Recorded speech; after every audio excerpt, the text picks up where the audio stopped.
sons, my daughters, my family, my neighbors. I am Sojourner, and this is the game plan. Time to revolute, time to seek the truth, time to understand that the key is right within you. Time to understand that this is the game plan. Time to revolute, time to seek the truth, time to understand the power is right within you. The power is right within you indeed to look in the mirror and make that change. All praise be to the Most High.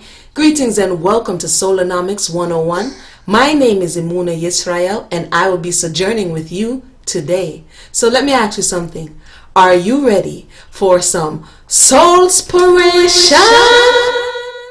Stay tuned because this is going to be solonomical.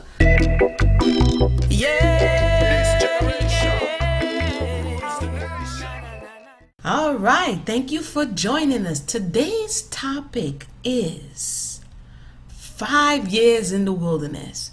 Now, for those who are just logging on, welcome again. My name is Emunah Yisrael. And let me just tell a quick little story. I used to be on Blog Talk like 5 years ago, back in 2010, thereabouts. And I was doing a show called Wilderness Walk. And it's along the same lines of this one. We just graduated a little bit. And I went to have my son. I was pregnant at the time. And if you see that I was on the 9th episode, I was having Break It Down Wednesdays. And I'm just coming back. That's how long it's been, 5 years. A lot of stuff has happened, all of which I will share here to help in this journey called life with others who may have experienced some of the wild things and some of the things I pray you never have to experience. But indeed, I want to give all honor and glory to the Creator for holding me to this point to be able to come back after 5 years. And I'm back. The name of this segment is Solonomics 101, Do It Yourself Soul Improvement. And I'll let you know more about that. But basically, self-improvement, soul improvement. And I like that kind of better than self-help. You know, self-help sounds good. But improvement means that you're making strides and you're actually improving with the help that you're getting. And so that's what we do here. Solonomics 101. We'll have all different topics. Really concentrating on the quote-unquote, I like to say quote-unquote, so-called black woman. For reasons because that portion and section of society in which I am part of that demographic really is in need for real talk, positive talk, uplifting talk to help us to get beyond the hurdles that we face. So definitely we will be talking about things that are happening in the news, and we'll just be bringing forth some do-it-yourself DIY tips, and so we call it Solonomics, the study of the soul. So let me go ahead and introduce you a little bit to some interesting stats. And we'll get back to more on what Solonomics is in a little bit. But let me introduce you to some interesting stats.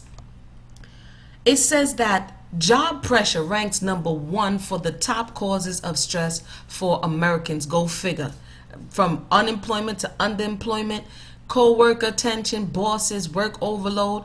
All of this is contributing #1 stress factor. And this was done by the American Stress Institute, or the American Institute of Stress. So go figure that. Another mind-blowing stat is 18.8 million Americans. You ready for this? Okay, if you don't know, and some probably might be listening and be like, I hear a little accent there. I'm going to just tell you already, I come from Caribbean heritage.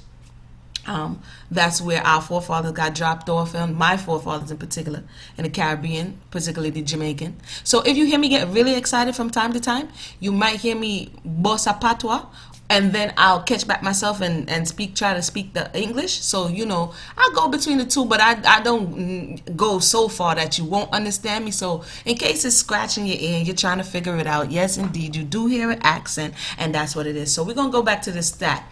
18.8 million Americans suffer with depressive disorders. That's a lot. 18.8 million.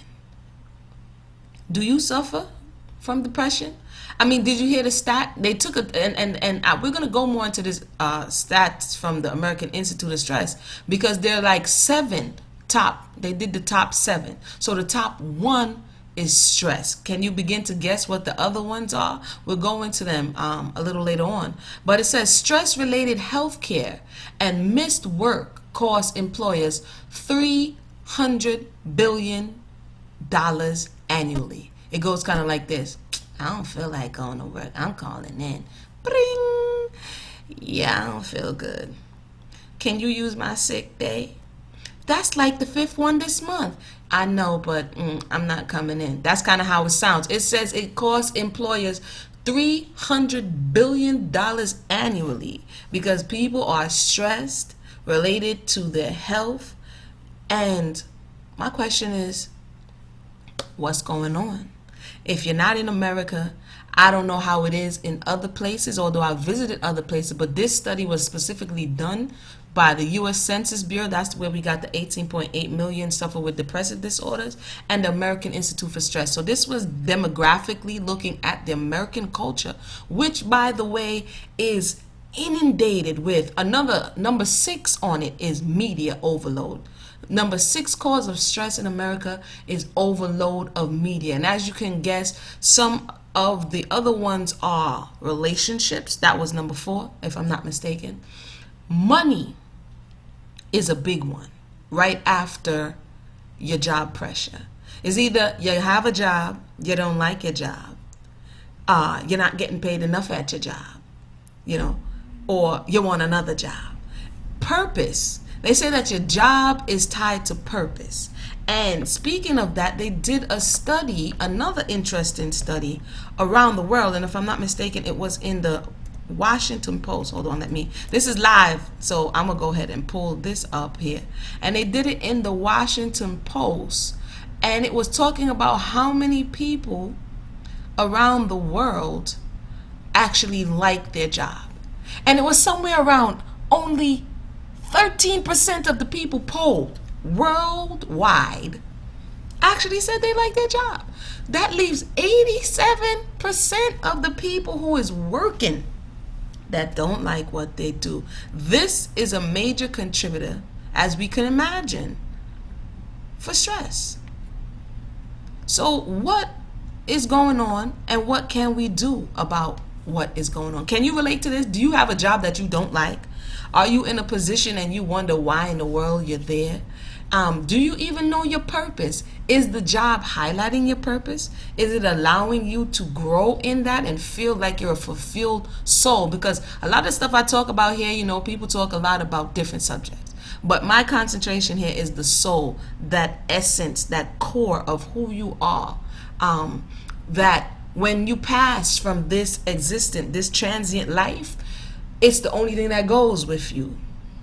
Your body remains, and if people don't put your clothes back on, you bucket naked here, because the body doesn't leave out of here. The breath goes back onto the Creator. That's that breath right there, that breath of life. And the soul, the one that holds the personalities, the emotions, the feelings, the you. What we're seeing here is that we're living in an unfulfilled society.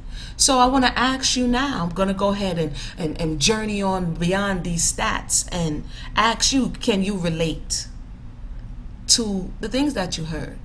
Do you hate your job? I know I said it before, but it's worth saying again. Are you depressed?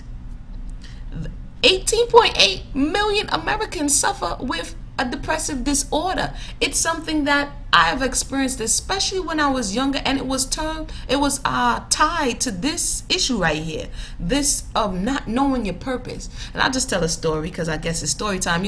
We have these little segments, so we break it up, and so you can expect a story. My children say that, Mommy, you tell some interesting stories, but this story is real. Sometimes you might hear me have a little anecdotal story, but this story is real. So when I went off to college, I was young, 17, and I didn't know what I wanted to do. All I knew is that I lived in a small town and I wanted to leave there. For some reason, at that point in my life, in my mind, going to a community college was like somebody just cursed me out in like 50 different languages. I wanted to cry if you told me the name of the community college was BCC. So if you said, you going to BCC, no, we're going to BCC, that was the reaction, you understand? So I don't even think I applied. I think I applied to one college, and that's true word. I only applied to one college, and I got accepted, like, because my grades wasn't that terrible, but I was interested in learning, but I wasn't interested in school, if you could dig that, that was strange. So anywho, I was 17, so I stayed with my brother for the first semester. That didn't work, so I went to the dorm. And I went to the dorm, and I was looking at all these college curriculums, and I'm like, okay, this looks interesting. Keep in mind, I didn't know what in the world I wanted to do. I did not know my purpose at that point. And I started going to these classes, and I'm like, nah, this ain't it. So when I saw people running back and forth, and they had on their little backpack and their little smart looking thing. This is before, everybody had cell phones and all of this stuff. I'm not that old, but it was in the 90s. So cell phones, it was more like beepers. Cell phones wasn't that as what it is today. It was just coming, the old school brick looking joints, like the Nokias. The ones that was real hot, burn your ear up if you put it on. We were just coming out of that era into the flip phone. You remember that? The StarTAC, that's the name of it? The flip ones. Anywho. So I would just sit there, and I had a friend. He was Middle Eastern, right? And so him and I, brethren, we would just sit there and reason about life. True story. And I had other friends that like, oh, I gotta go to class. I'm like, nah, I'm not going to class today. You're not going to class today? Nah. Again, for those who may be in college and know what you want to do, and your money is going towards what you want to do, I'm not telling you to skylark, but that's what I did because I was not invested in that experience. I said, you know what? I don't want to be a corporate clown. I said that to myself at 17 years old. I don't want to just get a job to get a house and get a car and then wake up one day in the middle of a midlife crisis. I don't know how I knew that was problematic, but I knew that was problematic. And so I took the time. And let me hurry the story up. I took the time, and everybody thought I was basically crazy. You understand? And I stayed there for about 2 years. And like I said, I would chill out under the tree. There was a place called ML Parkway or MLK, the walkway, and they had a granite pool and the water. And it's Florida, right? So it's all nice and hot, and I'm out there and just vibing and just trying to understand life. Just really trying to understand life. And so I left because I'm like, you know what? Too much more of these student loans is going to be a problem when it's time to pay back, and I don't want to be wasting no money. So you know what, it's time for me to go. And I thought all of this, why I'm saying all of this is because I was looking for purpose. I was looking, what is my purpose, not what can I do. In the midst of that, I've had I don't want to tell you how many jobs I've had. I've had jobs that only lasted for one day. Again, I do not advocate everybody go this road. This is just my story. We talking about solonomics, and this is my soul experience, right? And so I had many jobs because I was like, okay, maybe it's this, maybe it's that. But if it didn't work and you gave me lunch, that's my word, I'm out. I would be like, you know what, peace, this is just not going to work for me. Them telemarketer jobs, I'm sorry, hello, I'm trying to call you. Are you interested in a no? Click. I'm like, okay, I'm done. I wasn't really good on rejection. I was not. And so long story short, I went to art school. And then things got hard, worse there. So again, I found out that, okay, the college thing wasn't working for me, and the art school wasn't working for me. And so I left, packed up everything, and said, you know what, Most High? I never forget it. Because I was working at that time as a CNA, and big up to all the home health aides and the CNAs, because I'm telling you, y'all be doing some work. I respect the work that you do because not everybody can do it. And I was wiping, no, I wasn't wiping, I'm ODing. They had to wipe their own behind, because as long as I saw that you had the ability to move around, you was wiping your own behind. So, I was like, this is just not for me. I think the breaking point was when the woman, it was an elder, and she was like 90. And I was there just to make sure she didn't fall or anything. And she seemed to think that I was her housekeeper. And so she pulled some stuff on me like, I'm going to need you to wash the crotch of my girdle. I just thought that was highly offensive with my hands. I thought that was highly offensive. I'm like, you know what? This is it. I cannot do this anymore. I'm out. And I never forget. I prayed and like Most High showed me the direction, showed me a purpose for my life. This is a true story. I really wanted purpose, and at the age of 22, I returned back to my hometown, actually my home street, my home house. Moved in with my grandparents and went back to Brooklyn. And it is there that things began to come into view for me. It was very difficult. It has been, I want to say, 18 years of really getting to this point that I can share this story with you, because again, the Florida portion was half, and then the New York portion was another half, and it didn't stop. But what I did find out about myself is that I love writing, I love art, I love sharing in a creative, expressive type of way, and that's how I'm here with you today. So when I say purpose is very important to fulfill your destiny here, if you're not afforded the ability to do all of that, or if you are later on in your life and you're realizing that I just went along a road because people told me that was the road I was supposed to go along, but today I'm not satisfied. Today, deep within my soul, there's something missing. It's still not too late. You don't have to go rogue and start, flinging everybody out the door and throwing away everything. But what you can do is begin to try different things that you may be interested in. Some people are by nature caretakers, and some people by nature are musicians or artists or business people. So maybe you take a class at a community college, or maybe you take something at a community center, or maybe you try to see where your interests are. I remember somebody said one time, what did you like when you were 8? And in the realm of creativity, in the realm of interest, what interested you? Because oftentimes when we grow into what we're seeing here, the number one stressor is job, and now it's just, what interests me is eating and a roof over my head. You know what I'm saying? And people may be like, you know what, Emunah, I don't got no time for all of that. You know what I'm saying? I got a car payment and some children who are hungry. So I'm not interested in what you're saying. The reality is, like I said, if you have those responsibilities, you don't have I pray you don't just try to throw them all away. But what you can do is not forget you. Each and every one of us has come here with a purpose, and we have to take the time if we want true joy, if we want true satisfaction. Some people go around are, I don't like the word happy, okay, so I won't say it much. They are not satisfied with their existence. They are just, again, existing. They have not taken the time, and they let everyone know it. If you say good morning, they skin up them nose and turn their face like, you ain't talking to me. And you're looking like, wow. True story, next story again. In New York, after I settled in, right, and I got a job at a non-for-profit, and I would go to work early in the morning on the train and the bus.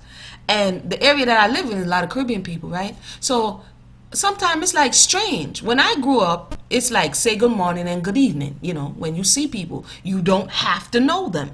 You see another individual or human being, it is called common courtesy or humanity to acknowledge their presence.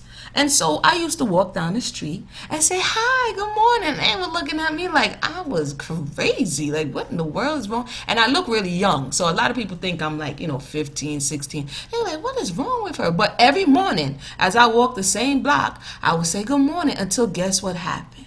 They would look for you. And then when they would see you, they would smile and they would stop and talk to you. And I would see them, we're standing at the same bus stop. How are you today?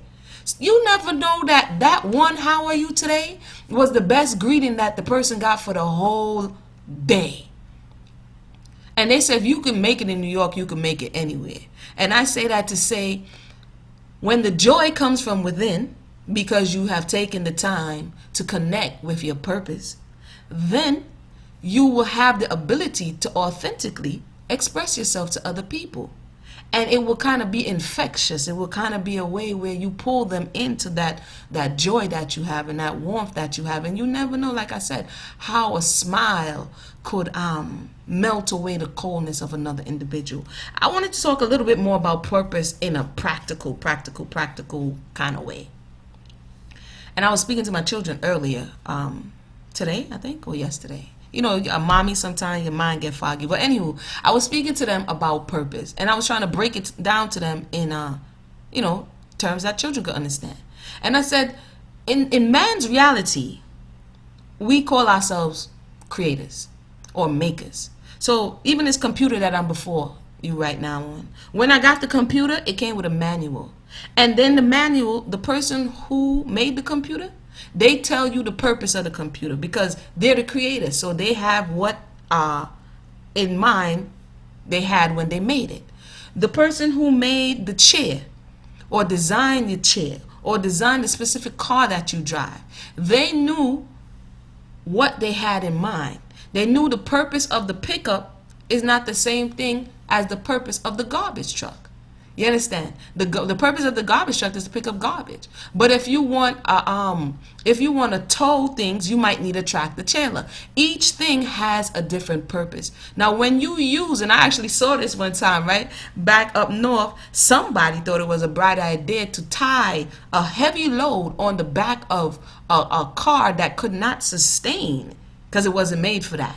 And of course, what's going to happen? The bumper is going to bust off. This is what happens when we use things out of the context of what it was created for. One more vivid thing is your car runs on gasoline. The purpose of the gasoline is to give energy to your car. Now, say it's your bright idea or someone else's to say, you know what, nah, I'm not going to put that in the car tank. I think I want to put Kool-Aid in the car tank. It's cheaper. I could get Kool-Aid real cheap from the store, and I could get a lot of Kool-Aid put in the car tank. What's going to happen? Your car tank is going to break.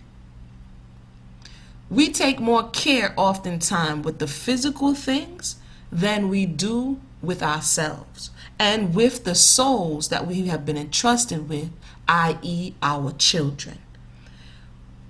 Each soul comes into the earth with a specific purpose. And oftentimes, we get caught up in the physical. Oh, I got to get you something to eat. I got to get you something to this. I got to get you clothes. That we don't look at that individual's purpose. I'm going to stop for a second. Because this could be why there's 18.8 million depressed people in America, and that's only the ones they charted. Sometimes I don't even fully, that's just giving you a little hazy picture. The joint is kind of hazy. You can't even see clearly because the reality is there's way more depressed people. Have you ever just passed by the liquor store? In there is RAM. Okay, RAM is another word for like packed. You understand? It's full because people are looking for ways to alleviate that depressive state of mind. We see a lot of self-medication, especially in the quote-unquote black community. There's self-medication, whether it be with burning a liquor, this or that, you understand what I'm saying? Or drinking, whatever the case may be. There's self-medication because of unfulfilled desires. And lack of purpose leads to the destruction of whatever is lacking that purpose. It's either going to be invalidated, which no one wants to feel invalidated, or it's going to destroy itself by trying to be something or someone that it is not. So I say that to say that purpose is very, very important. This is the first show.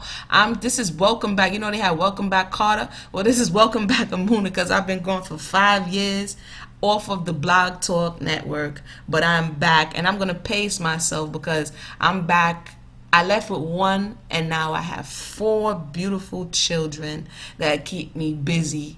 So I have to get this in where I fit in, but I do believe that sharing this is part of my purpose because I hear a lot of talk going on. There's a lot of talk that goes on.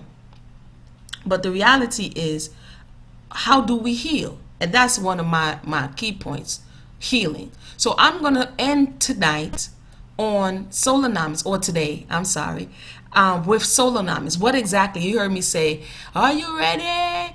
For soul inspiration, which is inspiration for the soul, if you heard that on the beginning. So I say, why is Solonomics important today? And Solonomics is a term that I'm coining or popularizing, if you will, to bring just attention to the importance of soul growth. You understand? And so it says progressive societies around the world place importance on the acquisition of material things. House, car, this, that, the fence, the picket, everybody. Contemporary education is stressed as the recipe for success. You want a good job? You better go to school. You better da-da-da-da-da-da-da. Get a good education to obtain a good career, and then you'll be, quote, happy, they say. It's funny how the numbers show a different story. I forgot to give you the stat about 9% of the college graduates we already know. They coming out of work. They can't even get a job at TJ Maxx. You overqualified, homie. And then you going to get a job in that crazy fluffy degree that you just got, and now you own $50,000. So it's really getting wild out there.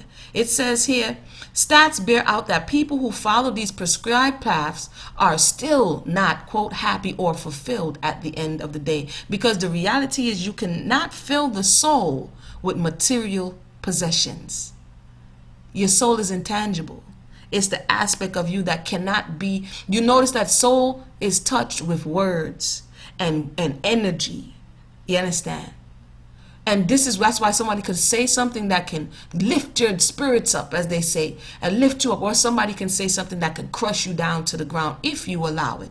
It says the truth is a life without real defined purpose becomes stressful, depressive, and unproductive. And we see that in the statistics that we read earlier from the American Stress Institute, as well as from the U.S. Census Bureau. I said the reason behind coining the term soulonomics is this, and I'm going to tell you what soulonomics is. It is the universal study of the soul in its form, function, purpose, and use. Sole purpose for the human existence, of or relating to the discovery and maintenance of the soul. Some people say, and you see it a lot in the music or the entertainment business, they say, they sold. What does that mean? What does that mean? You sold your soul, how you still working around? These are the things that, it's here. We have religion. Right? And I just want to put it off the bat straight up. This is not religion.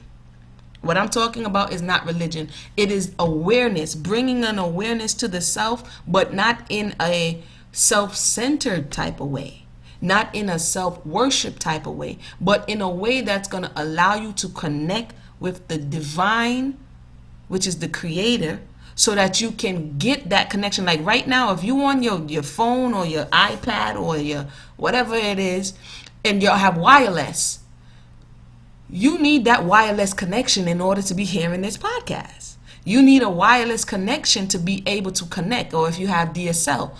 The soulonomics is it for the purpose of making sure you got more than one bar on your connection. You know, sometimes you be like, man, I can't get connected. Or sometimes you can't get connected at all because you ain't got the password. You know what I mean? And you in somebody else's turf and they won't let you on and everybody got their joints blocked. So the purpose of this is awareness so that we don't do things like negate the soul or crush other people's soul, so that we can really connect and live our purpose here in the earth. Again, this is not religion. This is not some new age, anything of this nature. This is just bringing awareness to what we often ignore. So I'm going to go ahead and wrap it up. I know it's juicy. I'm just going to go ahead and wrap it up here and say soulonomics is a term defined and popularized in this time concerning do-it-yourself soul improvement expert, Emunah Israel. So that's me. And why?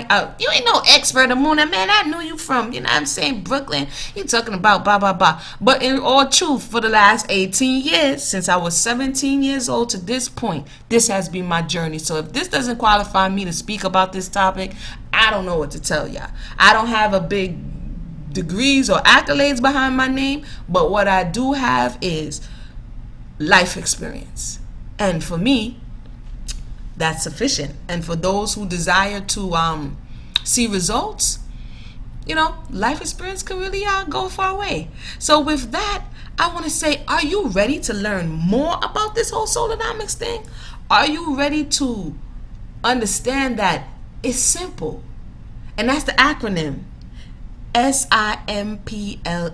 It's simple. And it's simple means soul improvement makes people's life easier. So with that, I want to thank you for tuning in. Welcome back, Emunah. I'm saying welcome back to myself. It's been 5 long years since I've been on Blog Talk. So much has changed, as I said. I'm so glad that you're tuning in. And these shows are going to start off a little short. We're going to do 30-minute segments. And so definitely let us know how you liked it, and we will be back with you. We'll be having on guests. We have a whole lot of things in store, but for right now, we're just laying the foundation. So until next time, remember, make change, not excuses. Shalom.